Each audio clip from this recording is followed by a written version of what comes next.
নমস্কার বন্ধুরা, আমি বিদিশা আর আমার চ্যানেলে আপনাদের সবাইকে স্বাগত। নিশ্চয়ই আপনারা সবাই খুব ভালো আছেন। আজ আমি আপনাদের সঙ্গে শেয়ার করব মটর ডালের একটি রেসিপি। প্রথমে কিছুটা পরিমাণে মটর ডাল ভিজিয়ে নেওয়া হলো।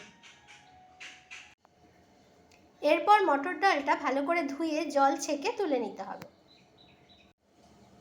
এরপর একটি মিক্সিং জারে ডালগুলো দিয়ে ভালো করে বেটে নিতে হবে। ডাল বাটার সময় ডালের ভেতরে দিয়ে দিতে হবে সামান্য পরিমাণে জোয়ান।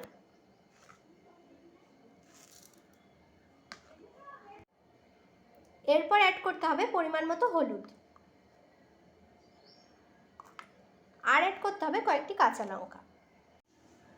এরপর অ্যাড করতে হবে কিছুটা পরিমাণে আদা। এরপর অ্যাড করতে হবে পরিমাণ মতো লবণ।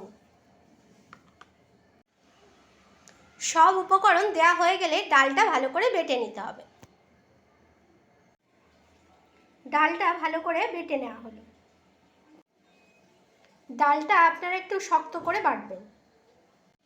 এরপর কিছুটা ডাল হাতে নিয়ে মাছের পিসের আকারে সুন্দর করে তৈরি করে নিতে হবে।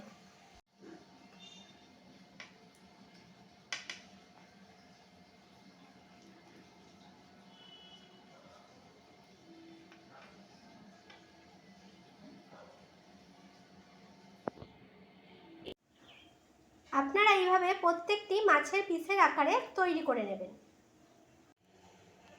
এরপর একটি প্যান বসিয়ে প্যানটা ভালো করে গরম করে নিতে হবে।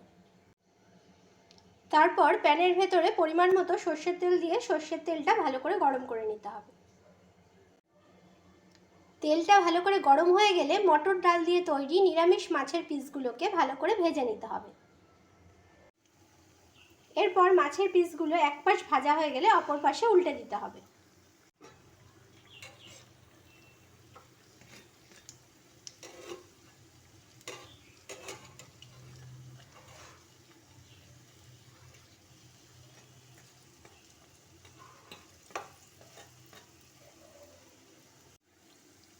দুপাশ লাল লাল করে ভাজা হয়ে গেলে এবারে তুলে নিতে হবে। মাছের পিসগুলো আমার একদম রেডি হয়ে গেছে। এরপর তেলের ভেতরে দেওয়া হলো গোটা জিরে আর তেজপাতা।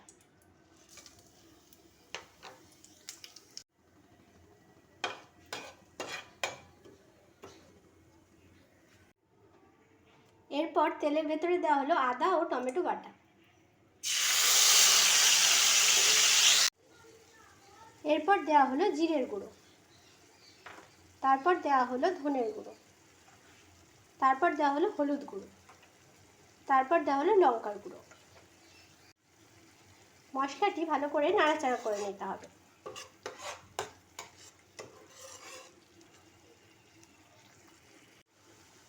এরপর দেওয়া হলো পরিমাণ মতো লবণ।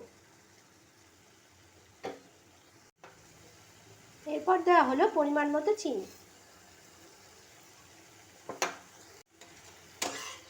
মশলাটি ভালো করে কষিয়ে নিতে হবে।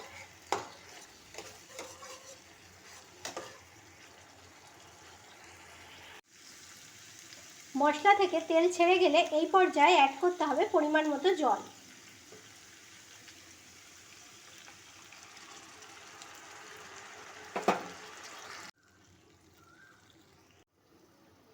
জলটা ভালো করে ফুটে গেলে জলের ভেতরে মাছের পিসগুলো দিয়ে দিতে হবে।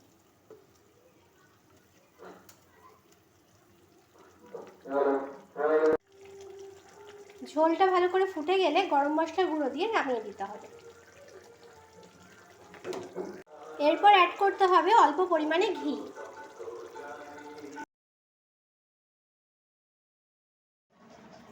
আপনারা অবশ্যই বাড়িতে রান্নাটা ট্রাই করে দেখবেন। আমার রান্নাটি যদি ভালো লাগে তাহলে অবশ্যই চ্যানেলটিকে সাবস্ক্রাইব করবেন এবং লাইক, কমেন্ট, শেয়ার করবেন।